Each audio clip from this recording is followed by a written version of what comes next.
Assalamualaikum warahmatullahi wabarakatuh.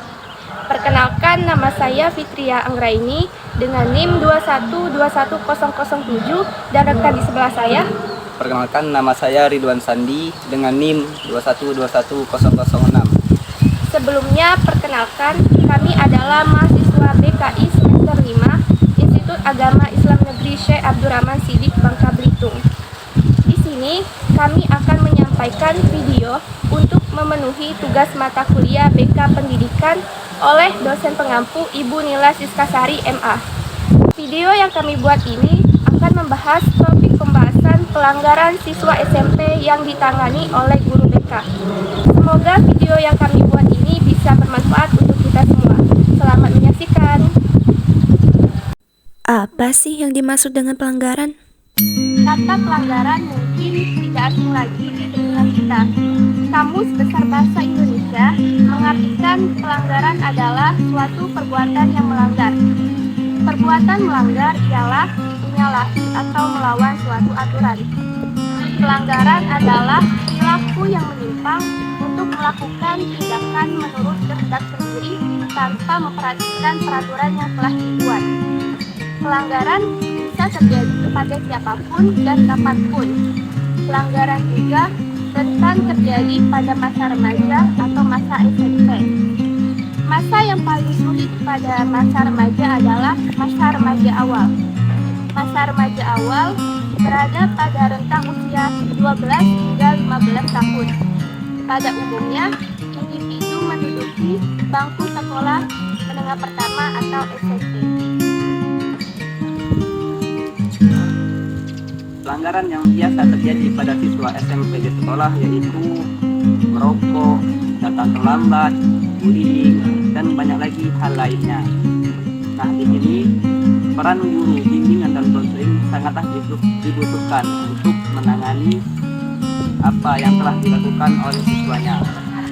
Guru bimbingan dan konseling harus bisa mengetahui apa saja faktor-faktor yang telah membuat siswanya melakukan kenakalan. Bimbingan dan konseling ini menjadi sarana yang berperan untuk membimbing, mengarahkan, dan memberikan nasihat-nasihat kepada siswanya dalam menyelesaikan masalah pada dirinya.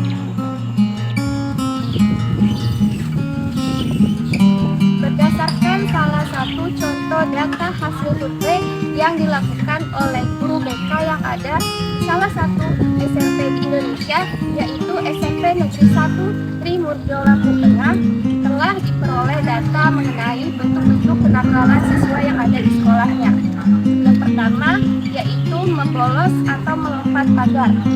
Yang kedua ada berbicara kotor atau mengungkapkan kata-kata yang kasar. Yang ketiga ada memakai lipstik di sekolah. Yang keempat membuat gaduh atau berkelahi di kelas. Yang kelima membuat surat izin palsu. Dan yang keenam sering tidak mengerjakan tugas. Itulah contoh data hasil survei yang dilakukan oleh salah satu SMP yang ada di Indonesia. Bentuk-bentuk kenakalan remaja itu tidak hanya terjadi di SMP tersebut, tetapi juga terjadi di seluruh SMP yang ada di Indonesia. Masalah kenakalan remaja atau pelanggaran remaja yang dilakukan di sekolah bukanlah hal yang baru lagi bagi dunia pendidikan. Tetapi hal tersebut harus ditangani dengan serius oleh guru BK yang ada di setiap sekolah di seluruh Indonesia.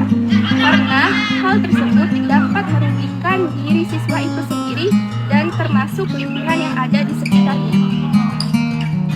Lalu, mengapa sih remaja melakukan tindakan yang menyimpang itu?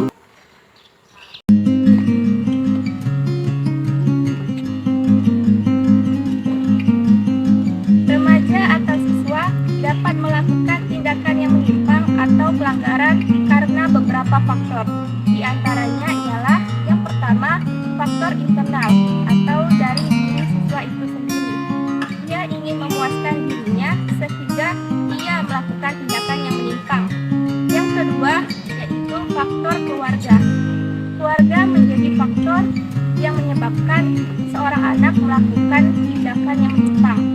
Karena itu, pentingnya perhatian orang tua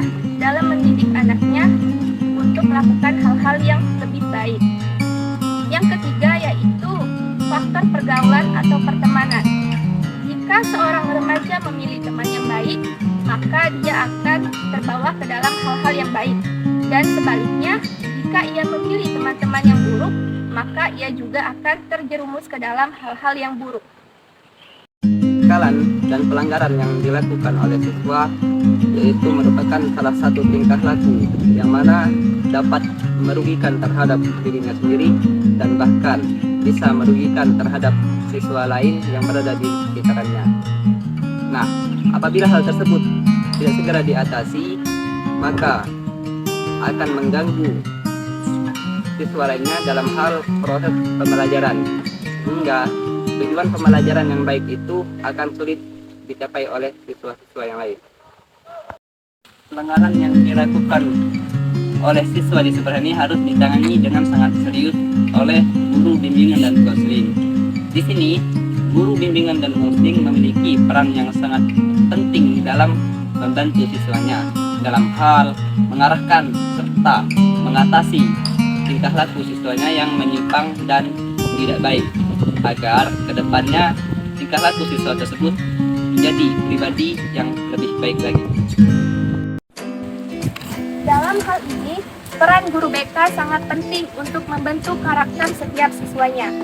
Secara umum, tujuan bimbingan dan konseling di sekolah ialah untuk membantu peserta didik mencapai pertumbuhan yang optimal serta mencapai kesejahteraan mental setiap siswanya. Cara mengatasi kenakalan remaja. Yang pertama, menerapkan aturan dan konsekuensi. Dalam cara mengatasi kenakalan remaja pada masa kini, ajaklah anak berdiskusi mengenai aturan yang Anda terapkan beserta konsekuensinya.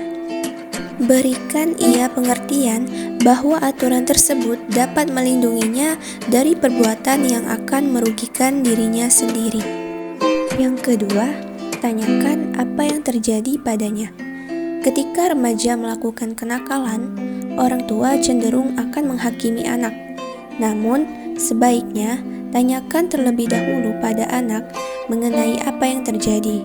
Hal ini akan membantu Anda memahaminya dan membuatnya merasa diperhatikan. Yang ketiga, luangkan waktu. Terkadang, sebagian orang tua tidak memiliki waktu yang cukup untuk anak, padahal ia membutuhkan perhatian dan kasih sayang. Jadi, luangkanlah waktu untuk mendengarkannya bercerita dan memberi solusi atau masalah yang dihadapinya. Yang keempat, berkonsultasi pada psikolog.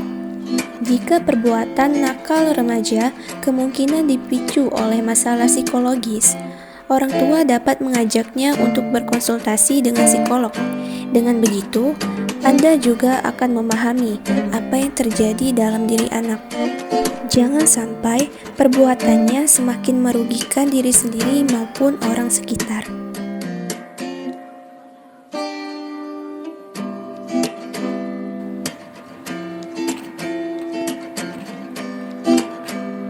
Sekian video dari kelompok kami.